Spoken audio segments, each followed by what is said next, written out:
scholars of Islam, when they discuss al-akhlaq, they discuss what's called al-fada, mercy and courage and generosity and so forth, justice times. So akhlaq. But they don't discuss how al-akhlaq transform into an ethic. And ethics is an English word. The best translation for the word ethics in my worldview is actually fiqh. Even though this spirituality is also fiqh, it's a kind of fiqh. In fact, from the hadith of the Prophet ﷺ, to talk about this first, spirituality, the man who converted to Islam, and then he heard Surah Al-Zalzala, whoever does an atom's worth of good will see it, whoever does an atom's worth of evil will see it. The man cried right after his Islam.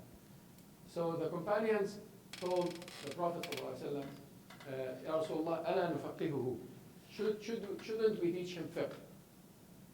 That's in Muslim, the hadith is in Muslim. We'll take him and teach him fiqh. So they wanted to teach him, okay brother, what's your name first? My name is John. Oh, no, that's not an Islamic name. You need to change your name. And do you know how to pray? Yes. Okay, no. Okay, you stand like that. They were going to teach him the outward things. The Prophet ﷺ said, دَعُوهُ فَقَدْ فَقِهْ. Leave him, he is a faqih. So from the hadith of the Prophet ﷺ, the word fiqh has a lot to do with suluk, in that sense, with the heart status. Doesn't mean not to pray and so on. I'm not talking about that. Again, dichotomies. If you miss the first part, then you miss a major deal. I'm not talking about the dichotomy. I'm talking about this part of the subject, where Islam, as a Shariah, as a revealed way of life, is about your heart and about your spirit and about your suluk. Suluk, usually in that sense, is called suluku ma'allah. The salaka yasluku is traveling, journeying to God. That's literal translation of the word suluk, to journey. So Islam, in the spiritual sense, is about a journey that one's make on this earth towards Allah subhanahu wa ta'ala. Ya ayyuha al-insan, innaka kadihun ila rabbika kadhan famulaqih. Allah is saying in the Quran, you are traveling to your journey, a tiring journey, and then you will see its end. So, and so forth, whether you call it kadh or suluk, or rihla, whatever it is. We have a journey. And that journey is a journey by the heart.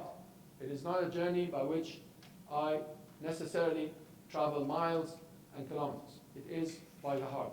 So Shariah has a part of it that has just purely to the nurturing of the heart and the journeying towards Allah subhanahu wa ta'ala in His perfection with my imperfect soul. Right? And that journey includes thanking Him, worshipping Him in a pure way, being at awe of His greatness, appreciating His greatness, subhanahu wa ta'ala, etc., and so forth. So basically, journeying to Allah subhanahu wa ta'ala with all of these meanings that we know, these are pure meanings. And this is part of the Sharia. This is not, you think about the Sharia, I think about the practical parts or the ethics. No, not necessarily. Think first about your journey to Allah. Okay? ثم جعلناك على شريعة من الأمر. Allah subhanahu wa ta'ala talked to Muhammad sallallahu alaihi wasallam that He put him on a road. This is a road to Allah subhanahu wa ta'ala by the heart. Before it is about prayers and wudu and so forth, even though prayers and wudu are important. But this is this part of the circle here. Okay? So this part is often ignored. And that is why it is important when we talk about the Sharia and analyze it into circles and start to understand them, we have to know that the purely spiritual part of Islam is part of the Sharia. And the tasawwuf, for a lack of a better word, is ilmun min ulum al-Sharia. This is one of the branches of knowledge under Sharia, which we ought to study, really. When we study Sharia, I told you how I studied the footnotes of the footnotes on the footnotes and the poetry, and none of this was tasawwuf. And that was a shame, that you study Sharia and you don't study how to deal with Allah subhanahu wa ta'ala. You deal with water very well. In fact, as Shaykh Muhammad al-Ghazali used to say, you you enter the washroom and you come out after 6 months. Because we are in the washroom learning how the kinds of waters, and what if leaves fall in the water, what if perfume falls in the water, what if a rat falls in this and that, and then how to wash yourself. This is all important, hygiene, ethics, very important. But I thought about when you start studying Sharia, you start with water. And not in a spiritual sense. You start how to wash yourself and what is a face exactly, and is this included and that, and you get lost in the details of some of the ibadat, that sometimes the details are irrelevant themselves, and there are so many opinions, and you forget the spiritual side of the Sharia. They don't tell you, Yabni, okay, what do you want to study? Sharia, ta'ala Yabni. Sharia is when you pray, you fear Allah subhanahu wa ta'ala, and you love Allah subhanahu wa ta'ala, and you have khushu'. What is khushu'? Khushu' is when you pray that you are in awe, you remember the greatness, you are overwhelmed, your heart is connected. This is Sharia. This is ABC Sharia. And then, okay, in order to do that, you have to wash, you know. And when you wash your hands, and you don't stop much with this. Okay, when the child, for example, with children, when the child grows, the child will know, you know, some of the details. But just wash your hands and face, and until here and until here. Teach him the fiqh, you know, for lack of a better word. But this is a more important fiqh that you should teach your younger brother or sister or your son or daughter if you have children, than this, because this is about when you stand and pray. What is it that you're trying to do? You're seriously washing your hands to here and standing and as you know, some brothers and sisters were like so obsessed with this. You are seriously massaging your neck and your muscles, and this is all great. This is important, but what's in the heart is more important. Okay, so this is number one section of the Sharia, the spirit of the Sharia, and to have a good heart, to have a journey, kath to Allah subhanahu wa ta'ala, suluk, rihla, to have that. And of course, that knowledge of tasawwuf, some people deviated with ideas, and then there's a concept of tasawwuf that's called al-raja, which is hope in Allah subhanahu wa ta'ala. They transferred that hope into some sort of security. So they went from, in Arabic, al-raja to al-amn, security. They feel that they are immune, so they don't pray and they do everything in every sin, and they feel that they are fine because their heart is good, kind of. So they transgress the boundary of balance and take hope too far from what it is. To hope in Allah is not to do every sin in the book and then to say I'm hopeful. Or they take tawakkul, which is to rely on Allah, to mean what's called tawakkul, is not to do anything. And you say, I rely on Allah. I sit here and I'm not going to move from here, and the rizq will come. And Umar ibn Khattab saw a man like that. He told him, إِنَّ السَّمَاءَ لَا تُمْطِرُ ذَهَبًا وَلَا فِضَّةً. Why are you sitting here? The heavens will not shower you with silver and gold. You have to go and work. He was sitting in the masjid of the Prophet ﷺ. But he told him, no, this is not the right understanding. So I am aware of the inhirafat al-tasawwuf. There are some deviations in the tasawwuf, yet the tasawwuf is a very important part of the Sharia that we ignore often. And it is very important, and it has a maqasid too, and I will explain that in the next session when we come back to talk about maqasid. It has objectives and values and principles too, and it's very important. Now the second circle is the ethics circle, where ethics is about the practical dealings. That circle of law is about the general system of the society, the social system or the political system or the legal system. I'm not talking about that. I'm talking about the ethics. I'm in the circle that's purely ethics here, before the Shariah, where there are rules for dealing with people. And these rules are based on a number of principles. And these principles guide how I deal with people. So when I deal with people in a relative relationship or a trade relationship or a neighborhood relationship or whatever the capacity is, or family relationship or any relationship that dealings, these dealings are governed by ethics that are uniquely Islamic and of course intersect with other people who have different ways of doing ethics in many areas. But there are things that are uniquely Islamic and there are things that are intersect with others. These ethics is about giving charity, okay, and about helping others, and about having a decent behavior and modesty and chastity, and so forth.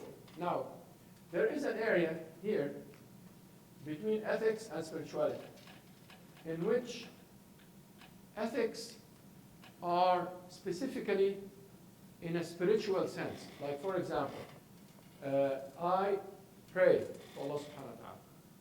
This is part of the Islamic ethics and the Islamic spirituality. There is a spiritual message in that, but there is also a practical way of praying. I know that the English definition of ethics does not include prayers, but the Islamic definition does. Charity, well, the English definition does include charity in the prayers, in the ethics. But there is a spiritual side of charity in Islam that are the obligatory charity. There's zakat. I have to see what kind of wealth do I have, and I have to get 2.5% out of that if it is, silver, gold, anything related to that, or 5 or 10% if it is plants and so on, fields and farms, and so forth, if it's cattle, and so forth. There is an area here that we should call ibadat, for acts of worship. The acts of worship are right in the area between ethics and spirituality, in which there is an Islamic code of ethics here, and Islamic specific ways of praying and giving charity, and family regulations, etc., etc. And it also has a spiritual dimension. But there is a part here that does not have specific rules and are subject to the social dealings rather than the spiritual, I'm worshipping Allah kind of, even though everything is worshipping Allah subhanahu wa ta'ala. By the way, again, these circles are just for the sake of illustration, but everything here is spirituality. Your question about the law, yeah, I could obey the law with a spiritual thing, but I'm talking about the legislation of law. That's what I'm talking about. So everything in the ethics has something to do with the worshipping of Allah and so forth. But I'm talking about this area. Now, the ethics, which is this area, has to do with what we call in Arabic al-mu'amalat, the dealings. So we have dealings here between the people, and these dealings are not necessarily governed by scripts, by specific orders. They are governed by these maqasid, by the higher principles. So I believe in the higher principle of charity.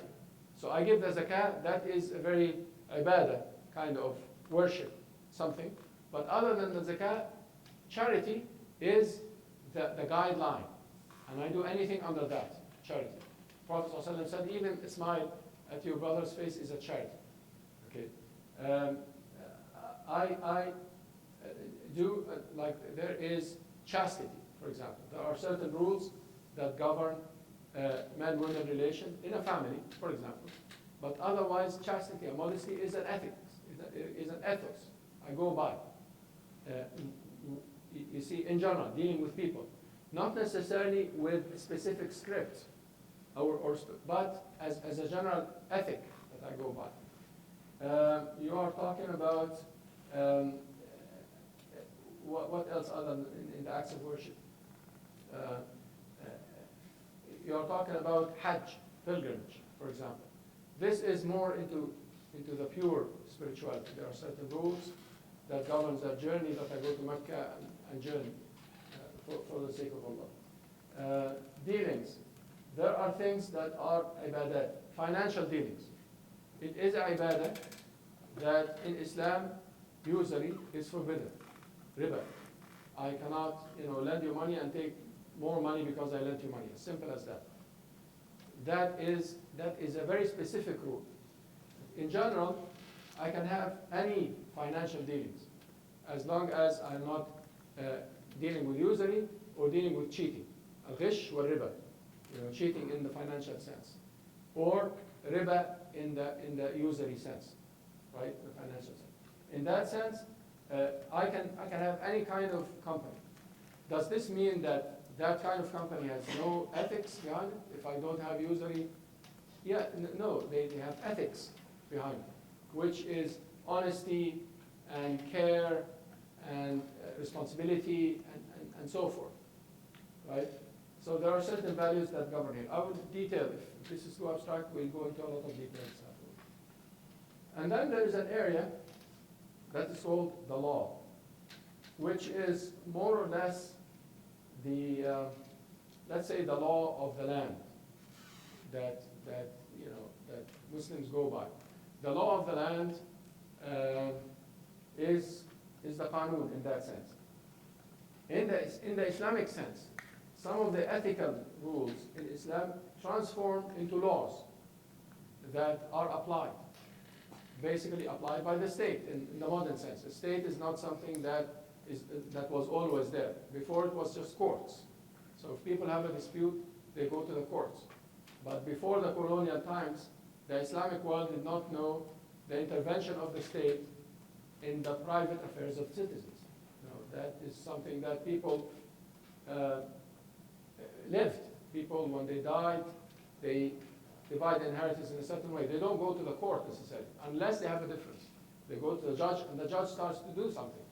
But otherwise, they lived and died. They got married and divorced, and children and custody and whatever it is, charity and zakat, between them. Not necessarily with the state being involved. The state was involved in the zakat in some of the eras, but that's about it. Other than the zakat, the state did not intervene in what we call today family law or and so forth. So in other words, in that sense, in the Islamic sense, not every sin is a crime. Not every something that the Shariah is asking you not to do is necessarily something that the state has to overlook. Because there is a difference in the Shariah between sins and crimes. And that is a title of something that we'll talk about. I'm just giving headlines now. And we will detail this in a way that hopefully will give you a good introduction of that. So this is the area of sins that become crimes. This is the intersection between ethics and law. And that, in your case, is something that does not necessarily come from Islam. Stealing is a sin. In this particular land, it's also a crime. So alhamdulillah. Drinking alcohol is a sin. In this particular land, it's not a crime. So fine, you can call for it to be a crime. But at least, the law is not asking you to drink. If the law is asking you to drink, that's a different story. Okay, so for every citizen of the United States, when you wake up in the morning, you have to have a beer, like whatever the law is. Yeah. Now there is a problem here. But if the law is not asking you to break the ethics of Islam, then the law of the land is enough. Of course, it could be better. It could be better. You could ask for the prohibition of alcohol in this part of the world. You can. And actually it was at some point historically, for those of you who studied better than me, of course, the American history of legislation and all that. But not every sin is necessarily a crime, whether in a Muslim country or not a Muslim country, because again, the Muslim country is a different debate. Because once you make every sin a crime in the Islamic world, then you are legislating for dictatorship. And that's a different story, because once you make the state responsible for people's prayers and people's decency on the street, and who is looking at who and who is wearing what, then you are simply legislating for that state to be huge and the police to be huge and everywhere, and the king or president or whatever his name is up there is never going to be democratic or rotate power or any of this. He's going to be there forever, and his children of his children. Because you legislated for a state that equated a sin and a crime. And that is a disaster. now I'm coming from the Arab world, so that's our debate out there about the new states that we're trying to imagine and how these states could be democratic and Islamic, and at the same time, not to legislate for tyranny, because we suffered a lot from this, the sheep and the ra'i kind of mentality, the shepherd and the sheep mentality. And then the shepherd doesn't like us, he starts to slaughter us. And we are sheep, we have to go by the shepherd. No, we don't want that anymore. So we have our problem in the Arab world. We're trying to legislate for something that is more reasonable and closer to Islam, really, from what we have. But what I'm saying is here, this area of the law, yes, does have a lot to do with the Sharia and might not meet all your expectations here in terms of the law, but relatively speaking, is very, very close to the Islamic law. Because, first of all, it does not force you to a sin. And who said that every sin has to be a crime anyway? Yes? To that last point, actually, I was wondering, is the converse also true? Is every crime not necessarily a sin? Not necessarily. Not necessarily. And actually, this is also in the Sharia. I'm speaking from the Sharia perspective. I'm not speaking from the law perspective here. So the legislator, in the law sense, could decide that something is a crime, even though it's not a sin. I don't know if it's a sin to break a traffic light. I think it might be a sin. I see it as a sin because it's dangerous. And I define sins like that. But if you don't see it as a sin, but you see it as a crime, that is fine. So, fine, you can, in that sense.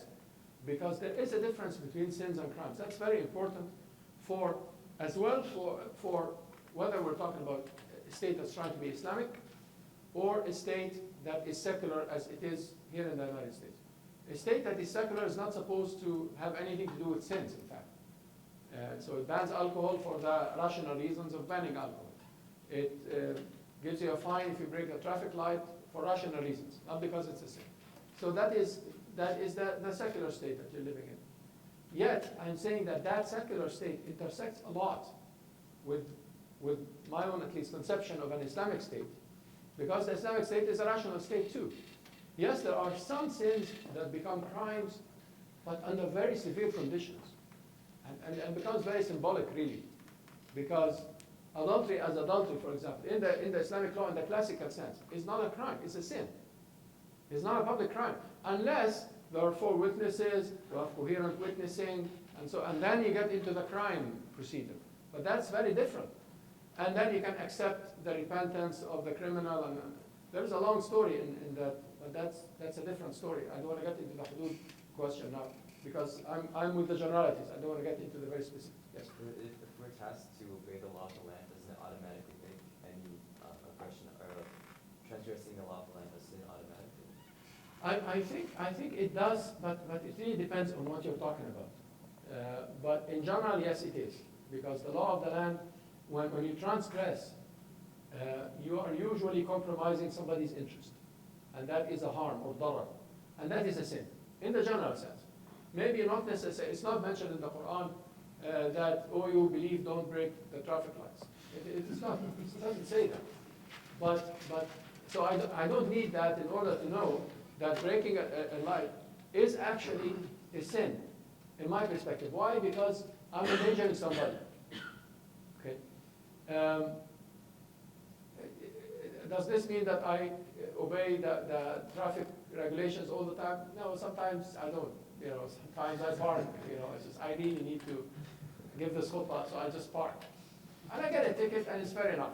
Sometimes I don't, alhamdulillah. And so forth. So when I just simply park on the lawn or whatever, I don't feel so guilty, to be honest. It's not like who cares? Fine, I'll pay you 20 bucks. That's fine, good. I really need to give this khutbah, something like that. So not every crime is a sin in that sense. But in Islam, that is also true, because Umar radiallahu anhu, for example, in his seerah, you find that he is initiating a lot of things that were not part of the Islamic fiqh at that time, but he's making them crimes.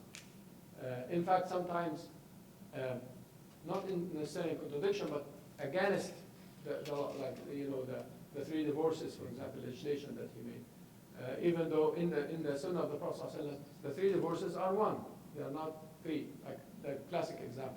But he made them three in order to punish the people who, in his perspective, are playing with the words of the Shariah. It's not something to play with. So he made these three divorces actually three, and he applied everything that applies after the three divorces based on that, based on the fact that he was a state at that time. Power, authority, let's put it better way, authority. State not in the Machiavellian sense, like authority. So authority, so he is saying to the people, don't do that. This is ethically wrong, and I will punish you if you do that. Even though in the Sunnah, it is not wrong. But he added something in order for the order of the state to go. And that's exactly what we're talking about. Yeah. So what I'm saying here is that really, in your case, Sharia is about ethics and spirituality. It's not really about law.